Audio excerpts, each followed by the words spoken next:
Incoming transmission. The Klingon word of the day is Sus. These are the voyages of the starship Enterprise.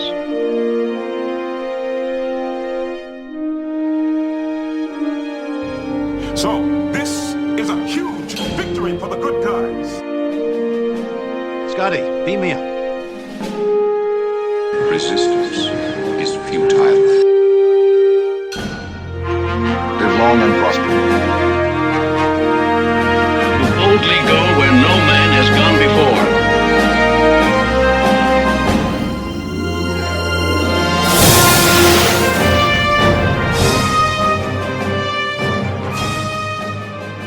Greetings and welcome to the Computer Resume podcast, the show covering the entire Star Trek franchise in chronological order for fans new and old. I'm your host, writer-comedian Mr. Todd A. Davis.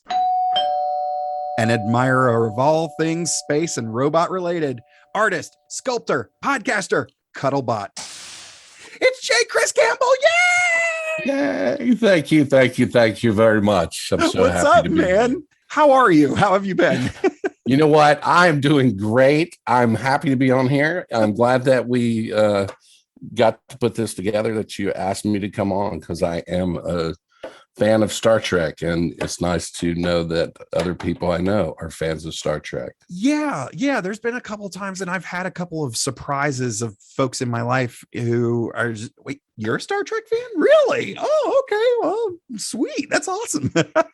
It's weird to, it's not like Star Wars. You see everyone with shirts on, which that doesn't tell you the degree of Star Wars fan there really are. It just means that Walmart sells Star Wars shirts, Exactly. So, but if you see someone with a Star Trek shirt on, then you're like, okay, they are a fan. They have opinions on Kirk and Picard, who's the best. You can get into that. You can do series stuff. And so you've got you could go pretty deep on most, if someone's wearing Star Trek paraphernalia. Yeah, it seems like, George Lucas and all that stuff back in the day, they really leaned hard on the marketing. But it's funny that Star Trek has been around much longer. Yep. And the apparel and merchandise isn't nearly as prevalent as Star Wars. That's an interesting thing. Because of course it's just not as hip, it's yeah, you're absolutely right. It doesn't have all the sexiness of, even though they tried to put it in there. Actually, you know what, I will say it does have the sexiness. Fair enough. Because you think about it and it does it, but then you're like, okay, the first series with Kirk, that was just every other episode, know? So part of alien culture is skimpy outfits. Absolutely. Yeah. And then you're like, okay, well, as you progress, 7 and 9 is in there later on, in the later. So that's the last. That was Voyager, right? That's the last. Yeah. That was actual. Voyager, yeah. And then I haven't watched the new stuff, but I guarantee that it's got some sexiness in it. So maybe I think it is sexy enough to have science appeal to everything. Science and technology and culture education, very sexy. All of that. Agree. Very, very sexy. 100% agree. Let's back up for a second. I was trying to think the other day where we first met. Because the funny thing is I think we met at Heroes Con in Charlotte. I think that, I feel like that's it, but I feel like I met you before then at some Greenville art event. Well, that's the funny thing is something. We got really well acquainted at Heroes Con in Charlotte, but we live in the same town. Yeah, that's right. Yeah. It takes that a lot of times for a bunch of my friends. It's like I just see them there and they live like 15 minutes away, but we only see each other once a year. That's our designated hangout time, Exactly. You get on the book. Someone else makes that appointment for us. It's like, here it is. We don't have to struggle to align anything. It's Friday, like right Saturday, there. And Sunday in Charlotte, North Carolina in July. That's when we hang out. That's it. It's set. It's this go time right there. So yeah, I feel like, I don't know if you came to like a free comic book day perhaps at Richards. Might have been. Yeah. It feels like, or maybe a Greenville con, or I felt like something.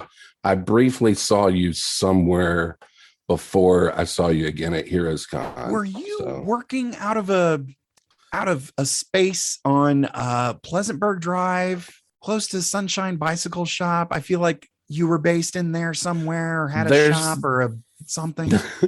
There's that. That's where oh my God, Borderlands is right there. So the comic book shop is right there. Okay. Well, no. Oh no, you're saying on Pleasantburg. Yeah. I'm sorry. No, I don't know why. I was thinking Great Escape is that. And we're just gonna talk Greenville stuff. Welcome to the I Love Greenville podcast. And where bicycle shops are located. There's one on Large Road. Yeah. It's called the Great Escape. It used to have a giant bicycle on the top of it. Yeah, yeah. And, anyway, no, I wasn't located in either of those places. I didn't work out of dumpsters of either one of those places. Oh yeah. Well, I mean, so for folks who are listening, you're the blanket title of artist, but your primary medium is, or your primary subject matter nowadays is robots. I do robots and space related things. You know, I kind of opened up to just space and science, but I do draw tons of robots. And I'm a graphic designer pretty much for my job. So I do graphic design and illustration. Mm-hmm. And then for, you know, when I can do comics or just ridiculousness, I draw and make art and things like that too. So pretty much anything that pops up that I'm like, oh, I want to do a print made out of foam and make some rocket ships, or I do Christmas ornaments, and just I'm all over the place. But mostly it's robots, science fiction, topic stuff. I do some monsters too. So it's such a fun style. I've always enjoyed, like, I mean, there's, you know, and art is different things for different people, but whenever I looked at your stuff, I'm like, man, that looks like fun. That looks like so much fun. Yeah, it's weird too to be, I don't know how it happens really. Well, I kind of know, but it's weird to be in spaces and people walk up on my stuff like it's an anomaly. You know, it's like, this is weird. This guy's smiling and drawing happy robots. And what is this world that he's come from, kind of thing, which is great. But to me, it feels like that's the correct thing to be doing. You know, it's like, how come there's not more of me sitting around here? What was, and I mean, you don't have to go into specifics. You don't have to put anybody on blast, but you go to conventions a lot, or you did until everything got shut down. What was the oddest person to be placed next to? Was there ever like a really hard turn to like the very next booth? That is a good question. Oh man, there's so many good ones. I mean, because it's weird too, because you get placed by some strange people if they're not paying attention at all. Yeah. And then let's see.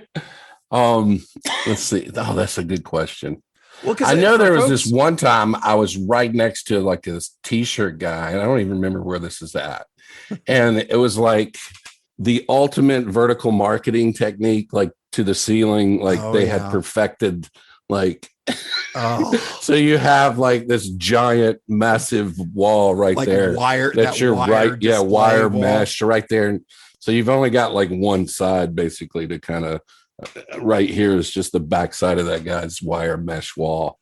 And so that was kind of, it wasn't fun, I guess, because I'm not going to talk to anybody out there or anything. It's just this, you turn and you're like wanting to look around. It's just a gigantic thing. You know, there's 25 different Japanese anime shirts or something right there. That's funny. But what's so more specific? So how long have you been arting? I have been arting a long time. I realized that I had been arting at conventions, quote unquote, since I was a little kid, probably like 7, because my mom went to craft shows and she would make dolls and make all kinds of stuff to sell at craft shows. Well, she also made ceramics. So she had certain ceramic things that she would let us create and paint and make. And so I had like there was this specific Volkswagen that I had that I would paint it different colors and stuff, and we'd fire them. And so I had those, and there's these gum holders that were like cats that held gum, and there's weird stuff. That's awesome. So yeah, I did that. I think there was some sort of, I can't remember the ornament, because we would do tons of different stuff as a family. So somebody would end up like, I've got that Volkswagen. That's mine. I'm painting all of those. Dibs on the Volkswagen. Right. I'm going to retitle this episode Dibs on the Volkswagen. Dibs on the ceramic Volkswagens. So I just realized that recently that was actually, even though it wasn't me standing there like I'm the artist, I was participating in selling things that I creaed. So nice. That's cool. So it was fun. That was it. I was actually I did Hill Skills. I think we still have it here. Holiday Fair. Okay. Yeah. I did some of the earliest holiday fairs that we had in the area. So wow. So so you're a few years older than me, if I recall, correct? I was born in 83. Yes, I'm a few years. Okay, just a few. Didn't want to just a couple. Yeah, I didn't want to throw it out there, but like, so I imagine, growing up, what was your introduction to Star Trek? Was it the original series? Oh yeah, it was the original series for sure. Series, because my sister had the this will date me some. My sister had the Megos, so the original Star Trek Megos. Yeah. And the playset that, I don't know if you've seen it, but you put the figure in this little back of the playset and you push a button and it spins. Yeah. Oh, and so he teleports because he's gone. It's like, exactly, he's gone. So she had those, and I was definitely fascinated with that spinning magic thing. And then you'd see Star Trek on TV, but for some reason I did not like the Star Trek original as much as I liked Lost in Space. I guess because Lost in Space was funnier. Oh, okay. Yeah. So when it was on, I would watch it. But the original Star Trek for like a little kid is kind of like, it can be a little dull. It's dull. Yeah. It's weird because I was watching one recently with Spock, and he said something that was so dry, and everybody on the set, the way they took it was so dry. And I was like, we'd laughed out loud. It was a joke. It was written in there as a joke, but like in the future, apparently you don't laugh at Spock's jokes. Nope. It was hilarious. It was during the Halloween episode of the original Star Trek. And these witches come out. It's like, and they do this thing and they're like, don't go, blah, blah, blah. And they do this little rhyme. And so they disappear, and Kirk turns to Spock. He's like, Spock, comment. He said, Very bad poetry, Captain. It was like, and they're all just look around like, okay. And he's like, well, what else do you think about him? They just, and I'm like, oh, that was so good. Oh God, it was so good. That's so great. I'm sure there's stuff in there. Very bad poetry. My wife just came in and wrote that down. That's what he said. What's your take? Very bad poetry. So I'm sure there was stuff in there that, if you paid closer attention, maybe they would be funny, but there was no cues that was, Yeah, there's been a couple of instances where looking at the episodes across a couple of different series, original, next gen, and and a few others, where it's just kind of like, okay, I know you guys are shooting in Hollywood. Did anybody think to go down to the Comedy Store and be like, hey, any comedic writers want to come Just write for Star something. Trek? Right? We just need a little punch up. That's all we need. We just need a little punch up. Even the end jokes on that original one where they're just like the only thing that can make that scene funny is that horn going, whatever the wobbly music is, you know? Yeah. Well, I mean, there's been times where there was an episode where Data, you know, I mean, there's a bunch of episodes where Data tries to understand jokes and tries to understand humor and whatnot. But like there's one where he specifically goes into the holodeck, sets up like a comedy club and tries to learn stand-up comedy from Joe Piscopo. Yes. Thank you, ladies and gentlemen. Thank you very much. You've been great. Matter of fact, I'd like to take you all home with me. Unfortunately, I took the last audience home and there's no more room. Boom. But thank you, really. Thank you. Hey, and thank you for bringing me here.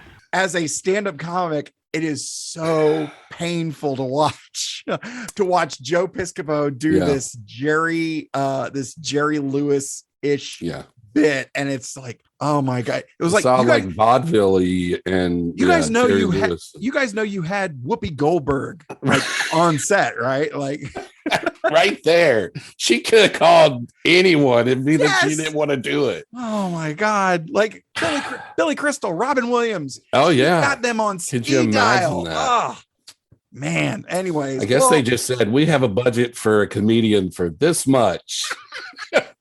And they just scraped the bottom of that barrel out, and there he was. Well, yeah, I have a feeling like somebody came out, like some like PA came in and was just like, I heard Joe Piscopo just got released from county. Yeah, let's go send a cab. Drive him here, pick him up, and drive him instead of home. You think like drive him here? You think like CBS like paid his bail and that was like a condition of his bond? That had to been. There had to been some backroom something. Somebody's uncle's aunt owed somebody something, and it's like, well, we got it. This is where we're gonna get him in on Star Trek because we got to do it. It's that, or some writer was super jazzed and was just like, so here's what's gonna happen. He's gonna go into the holodeck and he's gonna learn stand-up comedy from wait for it, Joe Piscopo. Like they're all like. No, I would imagine from the writing, everybody was like, that's a great idea. That's a great idea. He's hilarious. You have your that's the jokes. Have your green light, sir. That's the jokes. What did you think of next gen? Because a lot of folks closer to our age tend to be next gen kids. But I've talked to a few people who were like hardcore original series, and they're like, I didn't really consider Picard to be Star Trek until much further down the road. Like, where did you fall on that? I mean, when Next Gen hit, you're just like, oh, wow. I remember the ads for it being just, I was just so pumped for that to premiere and like seeing it come on and like, okay, this is the way Star Trek should be. They tried to do it when they couldn't do it really before. Is what it felt like, you know. It's like, this is it, and they're going to use computer graphics and they're going to do all this fancy stuff they couldn't do before, and all the makeup's going to be amazing.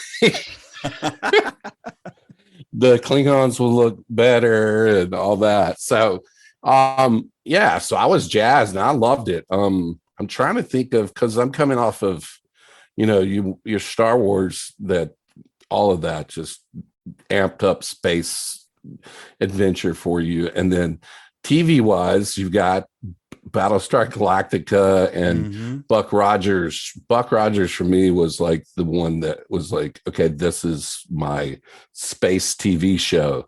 Nice. So I was so excited to have that. And so comparing Buck Rogers TV show to all the rest, Next Generation is just amazing.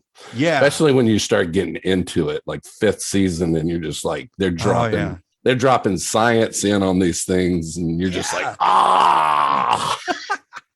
yes. Well, it just seemed like, well, and I mean, there's been a few instances where, you know, people's retirement gigs from NASA was like, I'll work on Star Trek. And so they had like all these NASA engineers who were consultants, and it's just kind of like not a bad gig. That's a pretty good way to go. I mean, it's it was definitely fantastic, and the more you got into it again, the more it just kind of they had a lot to I don't know, it was great. Nice. I was happy with everything, because in the beginning too, you didn't know what to expect, and so those shaky first bit of the first season where it was kind of like you're still like, oh my god, oh yeah, this is great Star Trek. Yeah, well, I mean, so with so you being an original series guy but enjoying Star Trek Next Gen, right? I'm curious, do you have favorite characters from each show? Because I assume Kirk is your captain, so we can forgo that question. I like Kirk a lot, but Picard is actually my captain. Really? Yes. Yeah. Wow. Picard is just amazing. Like, I love him as an actor, and I love his Picard as the character, and the way that he commands and everything he does, and like just all of it. It's like, I'd like to go back and honestly examine it from some sort of decision making, like if it really did follow it, because it always felt like that would be something Picard would do. Like, I never sat there and was like, oh, he would never do that. Like, it always felt like Picard did the thing that needed to be done, whereas Kirk was just like, Well, I've always described it, and maybe you can, weigh in on this particular comparison, but I've always said like Kirk was the pirate and Picard was the soldier. Like the soldier sailor who, like, Kirk found a way out. Right. Found a way out of whatever sticky situation he got in. Yeah. But Picard managed to adhere to the rules, maintain diplomatic relations, right? Still found a way out. And still did it. Yeah. Kirk is the guy at school that I kind of didn't like because he would get away with shit. And you're like, damn it, I had done everything I was supposed to have done to get through this. All of these checks are checked off. And this guy figured out how to go right around that.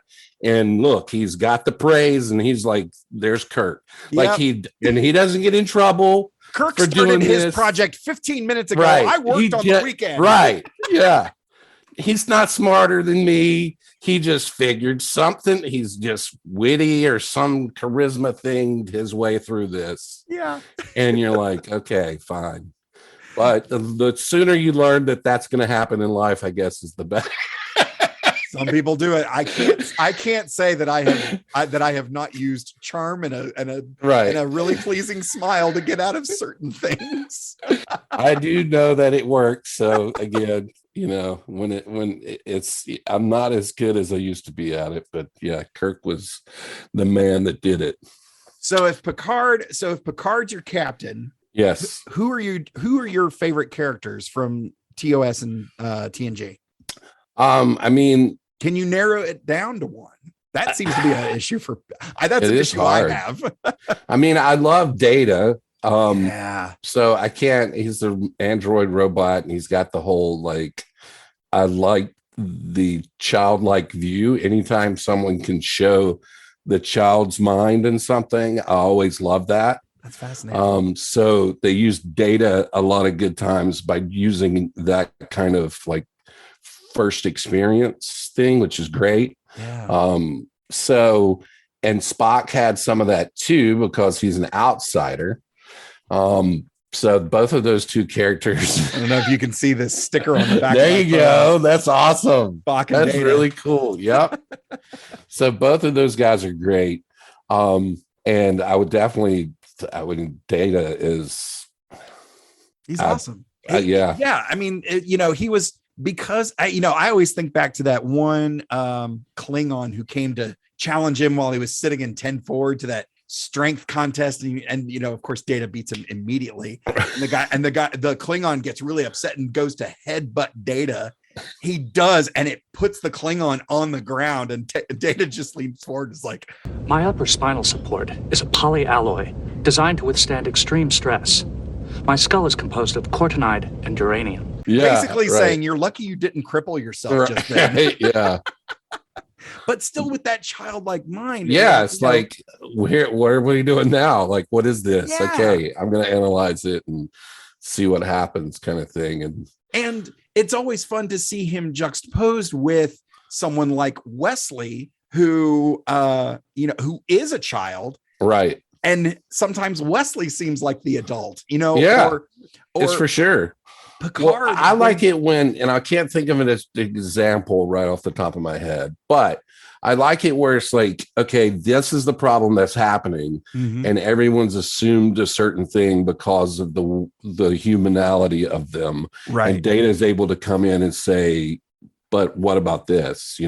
And so identify something that's like, oh, we're applying biases or something on something that we shouldn't be, and Data doesn't see that and can cut through that. So again, I wish I had a specific example, but I feel like it happened on a smaller level. It was never like the solution to anything, it's like right. Yeah. And this was one that sticks out to me. I don't know why, but it was always funny that Data had to learn sign language really quickly, and of course he learned it very quickly. And then Picard was like, were you able to download all the sign language? And it was like, yes, this means blue, this means blue sky, this means blue sky at sunset, this is two people walking along the street, blue sky at sunset. Like, he starts going and like explaining, and Picard's like, all right, I get it. Sign language, great. Right, thank you. So he's definitely my favorite for just so many, because again, comedy wise, he had the most comedic things that happen. He wanted to learn comedy. I like humor. So both, again, Spock and Data had a bunch of comedy things. So miscommunication, well, that kind of thing. So. They're the straight man. They are the straight man they're definitely the straight man. Data was the straight man to the entire ship. Whoever was there. Yeah. And then, Spock, Kirk and Spock, their relationship, very much the Smothers Brothers of Starfleet. I really like Bones and Spock together too, because he is just, I don't know, just a gruffy kind of like green-blooded hobgoblin. He just doesn't want to take any junk, and he's just like cutting through stuff. But again, I feel like he admires Spock a lot too. So it's weird to see them together. He's almost angry about it. So anyway, you'd be so cold. So I will have to mention Barkley from Next Generation. He's I can't leave him out either, because Murdoch from the A-Team. There you go. That's a great picture. Isn't that great? Head. What is that? A friend of mine, friend of mine, Caitlin Gettler, who did the artwork for my comic, The First Adventures on Earth with Adam and Steve, was doing sort of a warm-up piece and did Broccoli. Oh my God. In a Starfleet uniform. And she posted it on Instagram, and like, I knocked a few things over, like trying to get to my, it was just like, please, whatever it costs, I'll buy it. She's just like, it was a warm-up thing. And I was just like, give it to me. She's like, okay, fine. Nice. Don't hurt my family. Yes. So that's perfect. She sent me this, and I've held on to it. I've had it for a few years. But yeah, it's some of the Star Trek artwork that's out there is just so much fun. Oh my goodness. So and so funny too. There's a lot of really funny Star Trek artwork out there. Well, speaking of the different series and the different characters, had you had much experience with Enterprise, the Scott Bakula series, before I asked you to subject yourself to this episode? Yes, because we watched the first 2 seasons of it. So when it came out, we were jazzed, and that first episode comes on, and then you get to the opening song, and you're just like, needle scratch. Yeah. You're like, oh my God, can they recover from that theme song, please? And so, all that. So anyway, I remember specifically getting, I think in the second season. Have you watched yet where they turn into animals? Not yet. We haven't. Is that's the second season, isn't it? I'm pretty sure it is. Yeah, I think that's coming up soon. So if it's not second, it's early third. But we jumped ship around then because, again, like with this episode, there's some stuff in it. You're just like, that's not very Star Trek-y solution and or way to do this. And I understand that it's the first time they're out there doing this kind of stuff. So yeah, you got to think of it that way too. It's not like with Picard where he's had years and years of things before him that have happened. Then you've got kind of a rule book of sure. Well, this is how to play things, but this whole show can kind of be summed up in that one scene in that first Iron Man. Preparing to power down and begin diagnostics. Yeah. Tell you what, do a weather and ATC check. Start listening in on ground control. Sir, there are still terabytes of calculations needed before an actual flight is advised. Jarvis, sometimes you gotta run before you can walk. And just ends up crashing through the roof of his house. Yes. Like that's we are running before we could crawl. But I mean, then the way I don't know what and maybe it calms down later, but the way they treat T'Pol is like, I know they was like, okay, there's sexist, a lot of it too is because of, I guess she's a Vulcan and there's something up with them and Vulcans, and so it's like he's talking down to the Vulcan too. Yeah, and it doesn't make any sense. Yeah. So his Scott Bakula's captaining does not make a lot of sense to me at all. Actually, so it's also racist. It is. I felt like because I listened to y'all's episode about it, the first one, and I was like, okay, and then I remembered he was being racist to her, everyone. Yeah. Like for a long time. Yeah. And it's like, what in the world? Like, I understand. But well, he did. Why was that a thing? Especially in that first episode, he did everything except tell her, hey, I think the cook needs some help in the kitchen, honey. Right. Hey, sweetheart, if you wouldn't mind just it was so cringy. Did they address that anytime in the first season? Did they she doesn't get any. Well, I mean, there's the episode where and it's the show's commentary on date rape, where she gets that Vulcan, she's an unwilling participant in a mind meld. And it's basically the show commenting on date rape. And he's, first of all, it's kind of like not just Archer, but like multiple people on the ship being like, oh, you shouldn't, just kind of either being dismissive or telling her what to do. And not long after that, it's, it gets better, but it doesn't excuse, like, there was never, even after everything was said and done, I was looking for 2 words out of Archer, which was, I'm sorry. Like, I'm sorry this happened. And it's never said. And it's just like, really? Weird. Oh man. Well, anyway, let's without further ado, let's get into this week's recap. Spoiler alert. Spoiler alert. Spoiler alert. Where's Commander Tucker? I'm here. Where's the man who used to be Charles Tucker?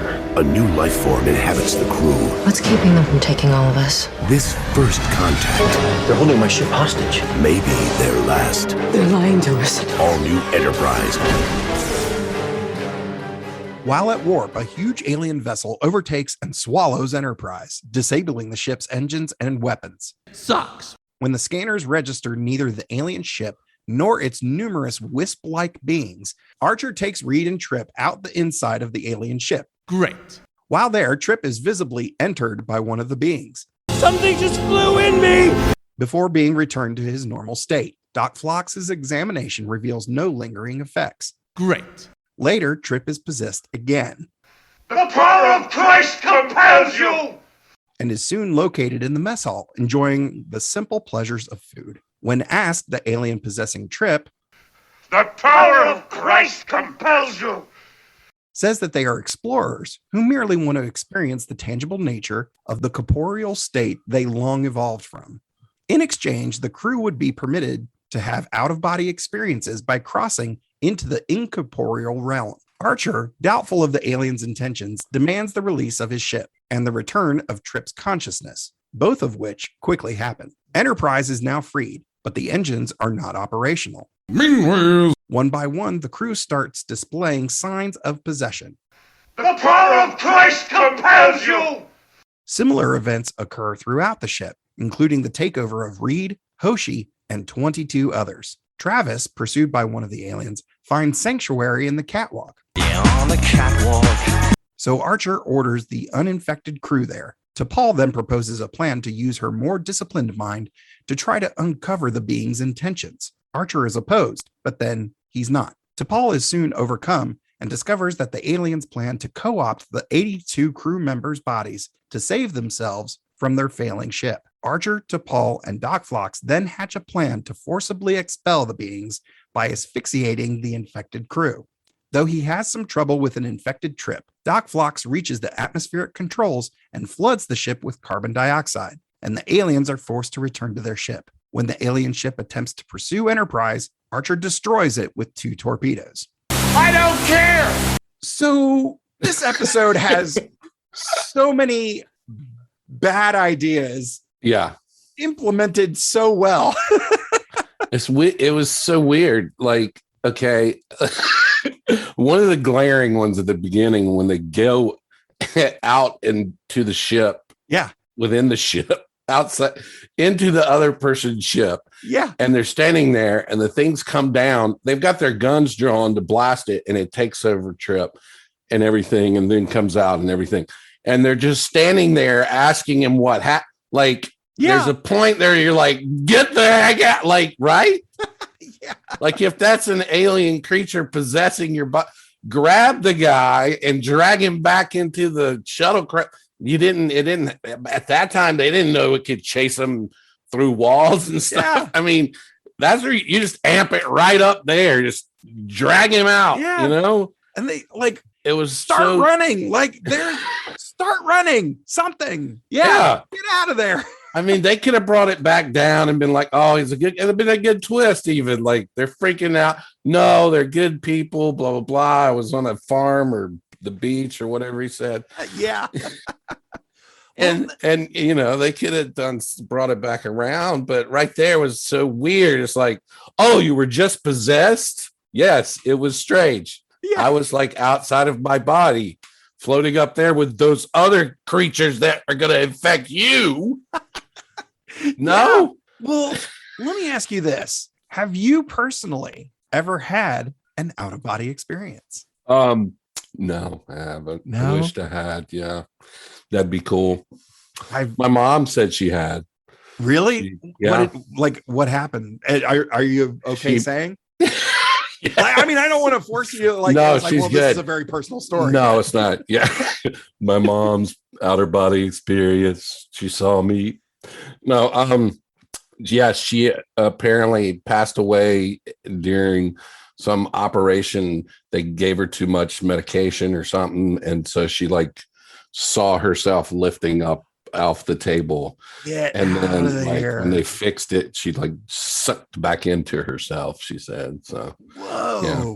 So, that is wild. It is wild. I've read stuff about where you feel detached from your body and all this kind of stuff, and you just kind of dream things that make it seem like that's what's happening. But yeah, she's the only one that said she saw a light and people and all this stuff. So wow, it was interesting. I didn't think about that as him having a outer body experience, going to the other side kind of thing. Was he with someone who's dead now or something? I think it was kind of they breaking leaves with his dad. His dad could be gone. Yeah, something like that. Just he got all these. I thought it was weird he mentioned Hopalong Cassidy. Yeah, he went, he had adventures and stuff. Lone Ranger would have been a little more people. Not a lot of people know who Hopalong Cassidy is. I'm pretty sure it hit at the time period. He was from whoever he was dealing. There's no Hopalong. Although I do say that I just saw there's a Hopalong Cassidy that's a TV like channel that streamed Hopalong Casting. Oh, that's funny. So I'd seen, like, my dad's a Western guy. So, but yeah. So anyway, I thought it was weird that he's pulling out not Long Ranger or someone, you know. Well, they have established. What period is he from? Yeah, they have established that they have movie nights on the ship, and it's mostly Westerns. They watch black and white stuff, don't they? Yeah, they watch like old black and white movies, which I guess is like, are they the hipsters? Are they like are like they film buff like hipsters of like, that's what it is. We only watch black and white Westerns on the Only black and white, the real ones. Look, once it went color, it was all downhill from there. If you can see blood, it's not a real Western. If someone gets shot and there's blood, yep, fake.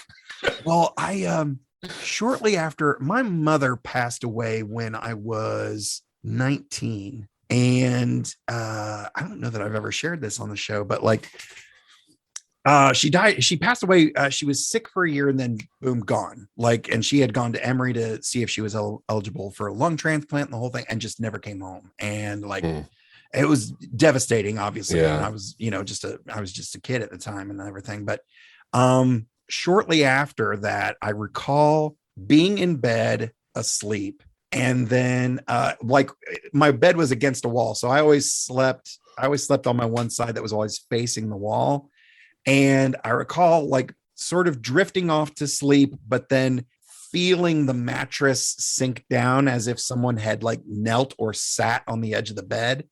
And then that's when I went into my out of body experience of being like floating in the middle of the room, seeing the bed and me laying in the bed, but seeing my mother sitting on the edge of the bed. Wow. And I hear her talk, and she's talking to me, but doesn't realize I'm floating behind her. Yes. And she kind of, she said some very comforting things. And, hey, look, she said something along the lines of, I know we didn't get to say goodbye, and I know you're very angry, but just understand that everything's okay. I've seen the end of the story. Everything's going to be fine. And, and then when she got up, I went right back into my body, and I turned and she was gone. Like, wow. And that, yeah.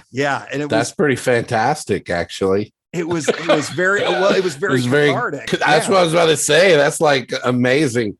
And mate, I don't know, man. I think that's really awesome thing to experience. And again, I keep thinking of like dream states. Yeah. When you have these dream states, you could do that kind of stuff. You could spin yourself around in the moment.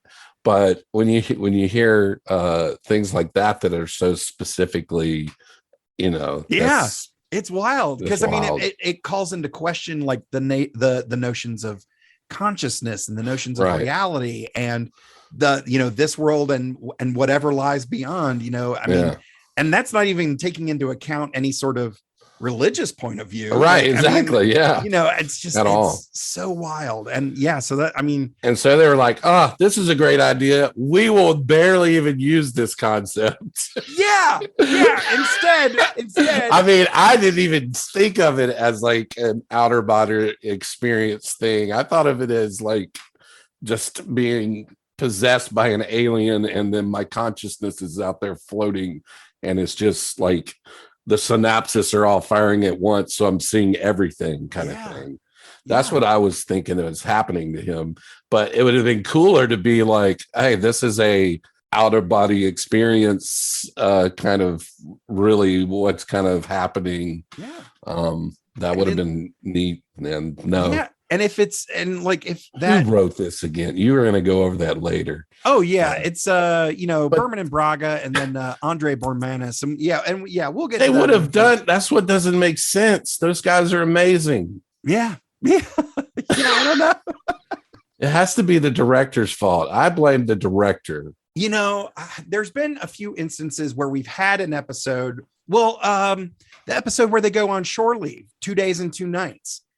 it's a standard episode. So we're talking 44 minutes and a couple commercial breaks. Like, but you have Archer who gets involved with a plot that's been established over a few episodes. You get Hoshi who gets down and dirty with a local who, we see her break herself off a piece. Good for her.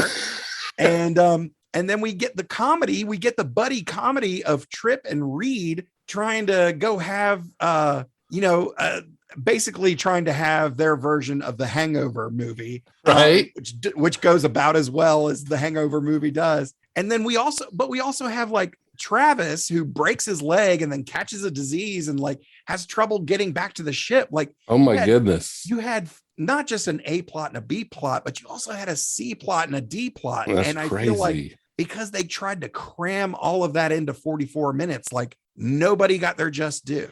Yeah. And I feel like there was so much that could have been unpacked in this Agreed. episode. And they did, and they were, I know, it was like all of it, like, okay, you could have cut 5 minutes of them trying to get the doctor to undo the dang panel.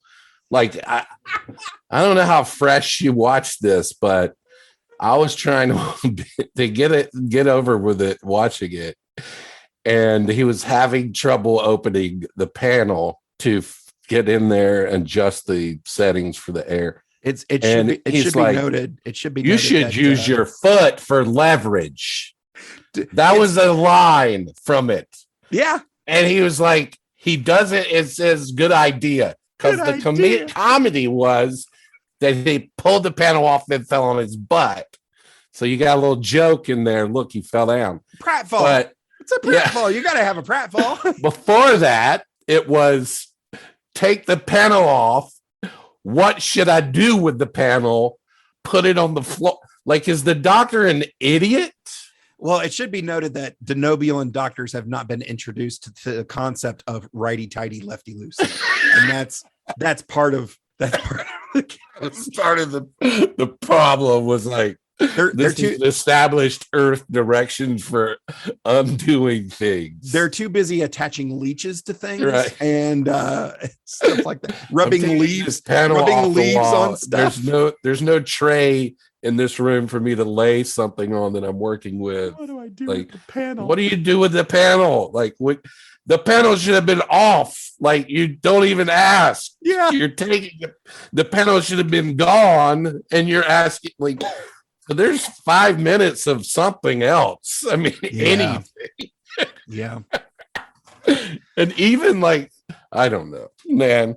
So yeah, there's a lot of stuff that's like really could have been done where they're just spinning tires on other things, and you're like, you could have shown some inner struggle weirdness where she's talking to this thing in her brain, and you're like doing some sort of director cut, like foggy weird, like she's talking in this space, and it's like it's like, I don't know, something wacky weird would have fit right there. They didn't do anything but show her standing there still. It's like she's having a battle with a corporeal being in her brain, and there's nothing. Nothing. Well, I mean, and the fact that they flooded the ship with carbon dioxide, didn't lose anybody. Apparently, like they were able to. Yes, I will be able to restore them in time. I have these leeches, and I'll just attach them to, and it'll take care of the carbon dioxide in their system. And then after that, we'll rub some leaves on them, and they'll be fine. The ending of it being, we have a lot of doors to unlock. That was the end of those were the last words. Yeah. They were going to save everybody. We get nothing else. Well, and I think it's also really, they blew up the ship. You maniacs! You blew it up! Oh, damn you! Hold on. So first of all, because it's such these people's ship is, they can't fix it. So don't offer to help. Yep. So here's look, the first person you possessed was our engineer. Did you not glean any knowledge from him? just Western movies. Food. That's all you got. Food and Western. Western movies and catfish. Congratulations. Awesome. Yeah. God damn you all to hell! But here's the thing, and I've mentioned this on the show before, of like Archer, captain of the Enterprise, is essentially a step above a pilot, and he's the diplomatic representative for Earth. Like, all right, fire torpedoes. Yeah, pretty much. Oh my God. Well, could we not have figured out something else? I mean, yeah. Yeah. And the ship was big and took them in and disabled their engines. And like they could, like the engines are just not working anymore. Like, I can't fix them because there's no evidence of how they're broken and not working. Oh, man. And like all of that, like you've got 50 different things here you could have just cut out and just don't even have them have well, I guess they're trapped and they need help with the ship. I don't know. It's just there's another way to do it, guys.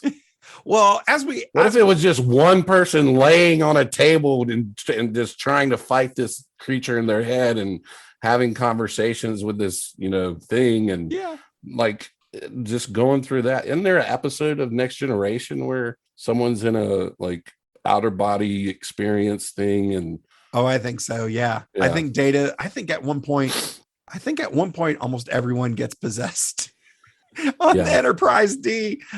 The power of Christ compels you. Like kind it's of the most thing, yeah. If you didn't get possessed, but you happen to be a ghost, like Bev will take care of that for you. Right.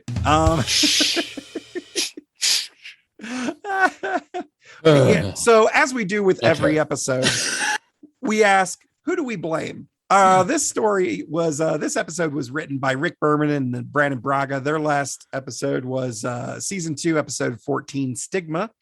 It was also penned by Andre Bormanis, who we've discussed on the show before.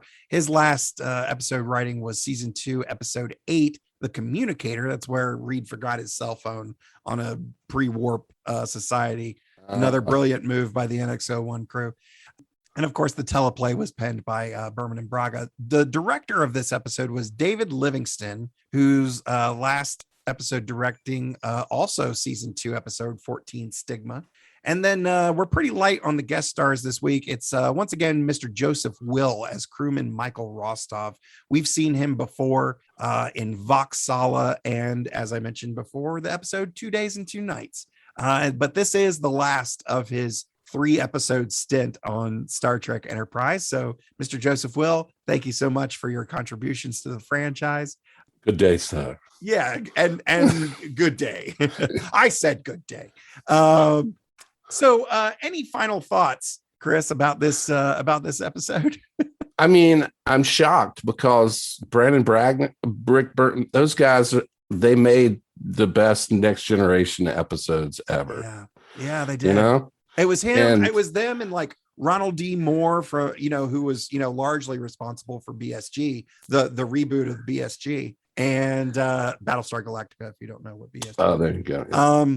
I mean, we've discussed, from a production standpoint, this series, just kind of felt forced and it felt unnecessary. And because of where it fell in the history of television production, it wasn't solely an episodic structured series, but at the same time, it wasn't a fully serialized series either. In seasons 3 and 4, they start to pick up a little bit more of that. And you see a lot of 2-episode and 3-episode mini arcs back to back. But at this time, we're still dealing with a lot of the term that's been coined Freak of the Week type episodes. Right. Yeah. And this one really had some growing pains, which, I mean, the TNG era being Next Gen, Deep Space Nine, and Voyager. Right. By the time they got to, Deep Space Nine and Voyager, like they had a pretty good idea, a pretty good game plan of how things go. And, they followed suit, and those series are great. But I blame the director on this. I really do. Yeah. There are a lot of instances where I've seen directors who have an eye for story, and they're able to make stuff work in a script that's maybe not as strong. And, there's ways to do that with character moments. There's ways to do that with special effects. There's ways to do that with certain camera shots and certain sound mixing, sound editing, running a podcast and, the editing that you've done, video, audio, otherwise, I'm sure you can tell, editing is a very important part of it's telling huge. any story. Yes. Yeah. So when we see stuff like this, where it's just like, oh, this didn't work and this didn't work and this didn't work. And where do we put the panel that we just yanked off the wall? Like, why are we talking about that? Like, it seems like someone should have just, and I've made the joke before, but it seems like, they're shooting in Hollywood, go over to the Comedy Store. Right. All the comedians, I guarantee you there's some sci-fi nerd who could, you guys couldn't hire Patton Oswalt or Brian Posehn to come in and punch some stuff up for you. Really? Yeah. I just feel like there's moments like I was saying in the beginning of it where they're standing there and he just got possessed and he's come, and he's had that. Like they weren't even freaking out really. Nope. Just like that's the director to the flame. Just it's that's so just beautiful. the direct. That's on the director. Like he's the one that should have said, guys, you need to freak out a little bit and be backing up. Like you already got your weapons out. They're out. Yeah. So that you're in the fence. We're not going to stand here and have let's walk down memory lane with you and Hop on Cassidy here. Yeah. Kind of moment. This is a back up, like as you're going to the ship. Let's do this scene as we're going to the ship. Yeah. Yeah. Those phasers you got in your hands? Okay. Lift it up. Point it at the thing. Okay. Here's a tennis ball on a stick, fellas. Yeah. Point it right here. I think that moment stood out hugely. The rest of it was just like a lot of back and forth, kind of like they wanted to show the kind of this alien wants to experience human life, which we've seen a million times. Yeah. So like seeing him sitting there with all the food on the table, not really shocking. It's like, of course. Now, if it was like a table just flooded with different food, and he's like, his just completely coated with because he's not even operating this arms and that's the director. I'm sure the writers should have said, and he's got it all over him because why wouldn't you just be shoveling crazy stuff in? They call this soup. But maybe that's me wanting that, Yeah. Yeah. Well, next week, we are going to have a very special, all the episodes are special, but this one's going to be special because we will be joined by my boss, my friend, local legal counsel, Alex Kornfeld, attorney at law, for the trial of Captain Jonathan Archer in Enterprise Season 2, Episode 19, Judgment, which is available on Hulu, Amazon Prime, and of course on Paramount Plus. Chris, where can people find your work and support you on the internet? All over the place. The internet is my home. So you can just basically open a browser and there I am. You could go to jchriscampbell.com, which is my main kind of home, and it's got links to stuff. But I'm mostly active right now on Instagram doing a comic strip because Instagram allows you to have 10 panels, Yeah. So I was like, finally can do, because I never did like the forcing a comic into one picture square thing. Yeah. It's really hard. It is. Very. And so the 10 panel thing, I was like, I'm going to do this. And so I played around with it and I'm enjoying it. So I think I'll keep doing that. So you can go on there. The name for that is at Nitobot. So I think you can also search. I'm terrible on how to find people on these things. Like you can search J. Chris Campbell and find me, but I think if you go at Nitobot, you'll definitely pull that up. So nice. Yeah, the comic strip is called Hi Everyone. It's a robot who talks about science, and then it devolves into some stupid joke about depression or something. Anyway. So I'm doing that right now. You can also go to talkaboutrobots.com. And that is it was a live broadcast that I did with my kids. It was a show where I got to talk about robots, but kind of like this show, it is just a little bit about robots because my kids took over with their puppets. So one of them is a robot that thinks is a dragon. And then there's a mythical unicorn. That sounds so much fun, man. So talkaboutrobots.com has seasons 1, 2, and I got to put season 3 up there. And then there's a back to school special. So there's that. And basically that's all the kind of active current stuff I've got going on. I've got some other things I'm hoping to have done by the end of the year, but if I don't, then I'll just hold it till next year. So I can't really. No, that's okay. So, yeah, that's great. But yeah, so those are the two main kind of things you can go check out right now. Nice. And where can people bother you personally online? I am on Facebook and get messages through that, but I'm usually on Instagram a lot. So you can message me on there for sure. Send me some messages through that, or you can comment or share the things I post, which would be great. Yeah. That's always good. Awesome. And I am at Mr. Todd A. Davis on all of the socials. From all of us at the Computer Resume podcast, thank you so much for listening. And I'll see you in 10 forward.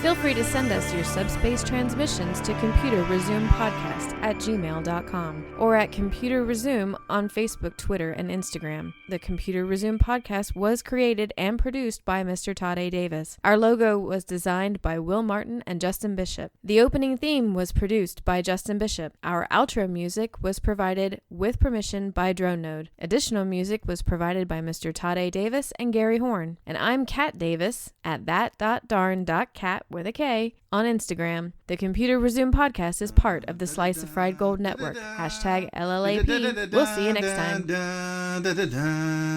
Going through a Star Trek. We're doing Star Trek stuff in space. We probably got some phasers and shuttle pods, and we're gonna find a brand new race. God damn you all to hell!